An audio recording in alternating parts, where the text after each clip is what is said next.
morning, magandang umaga po, Luzon, Visayas, Mindanao. Dito po tayo ngayon sa Napunong Maragondon. Meron po ginagawa operation ng ating mga salita. Dito po ang kanilang official, si Major Salvinia, ang kanilang team leader officer. Dahil tatanungin po natin siya, sir, para saan po ba itong ginagawa natin operasyon? Yung operation po natin na one time, big time is simultaneously done here in all over the Philippines by the highway patrol groups and the local police have been here sa atin ngayon. Magkakasama po tayo niyan kasi ginagawa po natin ito para ma-check po natin yung mga rehistro ng mga sakyan, mostly doon sa motor ngayon. As part nito, kasi para makita natin, mostly kasi lahat ng may violation na tumatakbo sa ating sa karsada is yung motor po natin ngayon. Mostly sa kanila walang rehistro and then walang driver's license.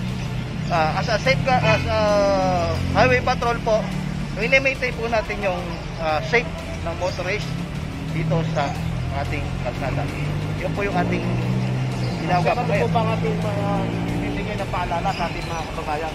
Ang paalala po namin dito, kaya po kami nag-check ng mga sasakyan upang sumunod sa instruction ng mga tinatawag natin na yung sa karsada natin. Lahat meron dapat itong rehistradong sasakyan. Yung po ating lisensya is bagong rehistro po, hindi po expired dapat ito. Ang ginano po namin dito, lalo na po yung safety nila, helmet po, and then yung pong seatbelt. Para safety po ng ano po ba yung mga flyers natin pinamibigay, yung OTBT? Para saan daw po yung tinatanong po ng ating mga kababayan dito po sa lungsod ng Cavite? Ay ito po yung one time, big time operation na pinatutupad ng Highway Patrol Group. Ito po ay simultaneous all over the Philippines. Kasama po natin ang local police dito. Ito po para makita po natin yung safeguard o safety ng ating motorista. Para ma-check natin kung lahat ba ito ay kanilang tinutupad. Yan po lahat yan. Maraming salamat po. Kaya mga kababayan, kumbaga sabi nga ni Sir, bago kayo sumakay ng sasakyan, dapat siguraduhin nyo na kompleto ang inyong papeles, may lisensya at may rehistro na talagang para doon sa sasakyan na yun. Sir, maraming salamat po. Kami po sa huli na. Maraming salamat po.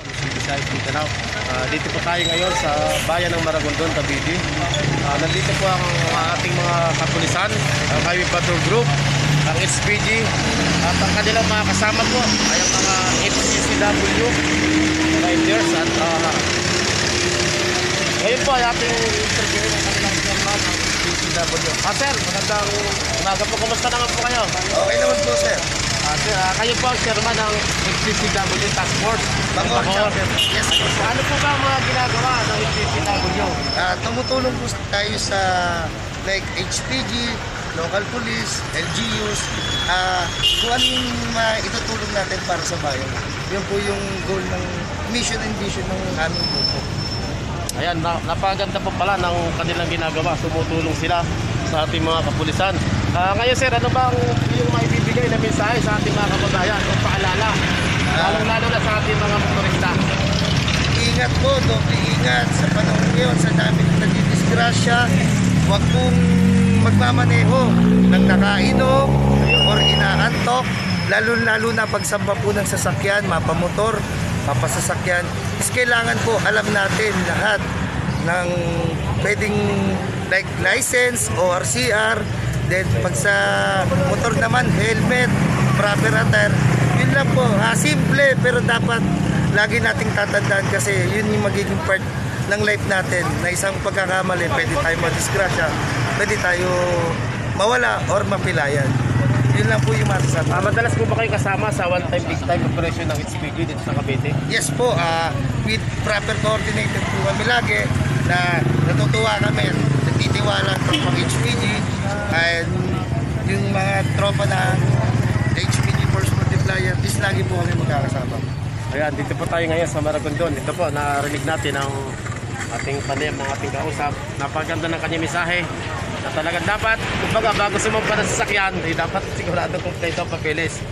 May lisensya at rehistro na para sa sasakyan na yun. Sir, maraming salamat po. Ay, maraming salamat po. Pagpalain ng inyong grupo. Thank you po, thank you. Salamat po. Ito si ito po si Joven ng Huli Ka News Online. Nag-uulan. Good morning, magandang umaga, Luzon, Visayas, Mindanao. Dito kami ngayon sa Naik, sa bayan ng Naik, Cavite. Kasama ko ang aking kabro, ayan, si Marvin Alam. Kasama ako sa media sa Huli Ka News Online. Narito din pa ang ating mga Citizen Crime Watch. Ang Citizen Crime Watch po ay pinapangunahan ni Atty. Villegas at ang Pangulo na si Jigs Magpantay. Ngayon po ating interview ng kanilang chairman dito po sa lugar ng Naik. Dito po sila ngayon. Ayan, mga Citizen Crime Watch po yan. Interview natin ang kanilang chairman, si Glenford Viola. Mr. Glenford Viola, sir, ano ba ang inyong mga activity dito po sa Naik? Ano po ba ang ginagawa ng mga Citizen Crime Watch? Ang Citizen Crime Watch po sa Naik, Cavite, siya po, kami po ang mga tumutulong sa kapulisan dito. Lalong-lalo na po sa checkpoint, sa mga curfew. Kami po ang mga nagbabantay sa lahat ng checkpoint, umaalalay sa ating kapulisan dito. Yan po ang tulong na ginagawa po ng Citizen Crime Watch dito. Kami po ay mga voluntaryo lang na tumutulong sa kapulisan para po mabawasan ang krimen at mga nag-drive ng motor ng lasing at aksidente sa motor. Yan lang po masasabi ko sa Citizen Crime Watch. Napakaganda po ng ginagawa ng Citizen Crime Watch. Talagang makikita mo na tunay na may puso at malasakit, lalong-lalo na sa ating mga kababayan. Sila ang sumusuporta sa ating mga kapulisan. Kaya, sir, ano ba ang iyong maibibigay na mensahe sa ating mga kababayan? Ang mensahe ko lang po sa inyo, pagdating po ang gabi, 8:30 po ang curfew sa Naik, wag na po kayong lumabas, at saka po kung kayo nakainom, wag na po kayong magmotor para po hindi tayo maaksidente. Yan po kasi ang nadadala ng nakainom, pag magmumotor ka, ang aksidente.